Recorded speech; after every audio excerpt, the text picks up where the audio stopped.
Hello, and welcome to Stories from India, a podcast where we talk about myths, legends, and folk tales from India. I'm your host, Narad Muni, and I'm a mythological character myself. I have the gift of eternal life and knowledge of the past, the present, and the future. By profession, I'm a traveling musician and a storyteller. So, the way I'm doing my job is by podcast. In today's mini episode, we'll meet Arundhati. Arundhati is well known as the wife of Vashisht, whom we have met in episode 15, Rishi versus Rishi, Uncivil War. Vashisht was the wiser of the two warring rishis. Arundhati was the daughter of Devahuti and Kardam, whom you may or may not know from Adam. But Devahuti was the daughter of the Indian mythological version of Adam, or Manu, whom we met in episode 1, Unicorn Fish. Devahuti has quite an interesting story herself, involving a flying house, and also how I played matchmaker to her and Kardam. But that's for another episode. Getting back to Arundhati, she was a brilliant child who had no interest at all in doing ordinary things at her parents' hermitage. She didn't want to milk cows and feed the sheep when she could be learning advanced science. As her father had a side hustle as a professor at the hermitage, Arundhati would often listen in. When she grew up, she married the wisest person she could find, and that was Vashisht. Vashisht, similar to Arundhati's father Kardam, taught at his own hermitage. Arundhati had the responsibility of household chores, something that this time she could not shirk off, as she had done in her childhood. But she would set the alarm clock for really early in the morning and finish everything before Vashisht was ready to begin teaching. Once, when Vashisht had a sore throat and couldn't really teach, Arundhati stepped in as a substitute. And she did a fantastic job. That was when Vashisht recognized her as his equal. He pleaded with her. Could she take on equal teaching duty? Imagine, they could teach twice as many kids now. I'd love to, replied Arundhati.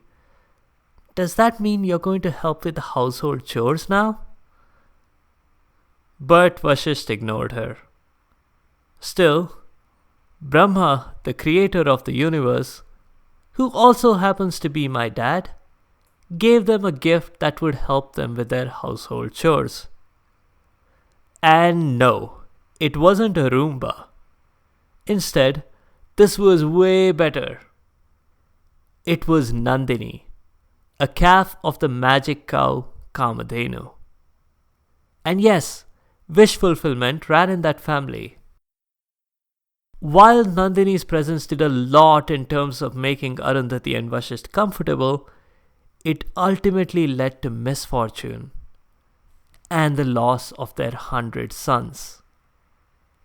Those events are described in episode 15, so check that one out. Ancient India is not typically known for gender equality, but Arundhati is an exception, only to an extent.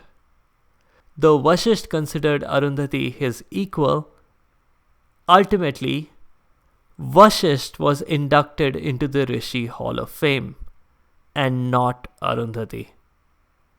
The Rishi Hall of Fame was basically the Saptarishi, which literally translates as the 7 rishis.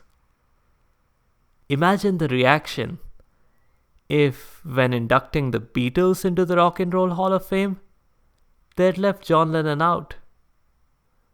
Arundhati was not completely ignored though. When the 7 rishis were placed in the sky as the constellation Ursa Major, aka the Great Bear, aka the Big Dipper, aka Saptarishi, Arundhati was included, but only as a tiny companion star. The star symbolizing Vashisht and the star symbolizing Arundhati are really close to each other, and they symbolize love and everlasting companionship. That's why it's a ritual during traditional Hindu marriages for the bride and groom to look at Arundhati and Vashisht in the sky at the conclusion of their wedding. This is in the hopes that the couple can see each other as their equal, just as Vashisht and Arundhati did. Even though clearly the star symbolizing Vashisht is way easier to spot than the one for Arundhati. That's all for this mini episode. In this weekend's full episode, we'll talk about Shiva, the destroyer. There are many stories of Shiva, and I've had a listener request for one specifically. We'll see how dancing can destroy the world. And we'll also see how to tackle ignorance by hopping on it. If you have comments or suggestions, please leave a comment or a review on the site sfipodcast.com or tweet at sfipodcast. You can also find me on Instagram and Facebook. Be sure to subscribe to the show to get notified automatically of new episodes. Thanks to all you listeners for your continued support. The music is from purpleplanet.com. That's purple-planet.com. I'll see you later.